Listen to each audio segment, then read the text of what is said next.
అలసటి నువ్వు నూరుతున్నప్పుడు, బయట తోటి చెమట నువ్వు తుడుచుకున్నప్పుడు,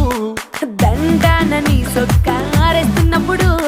నీ ఒంటి వాసన తెగ గుర్తొచ్చినప్పుడు, రెండు చేతులెత్తి జుట్టు ముడిసినప్పుడు, జండు కత్తుకొని పడుకున్నప్పుడు, అలసిపోయి నువ్వు ఆవలించినప్పుడు,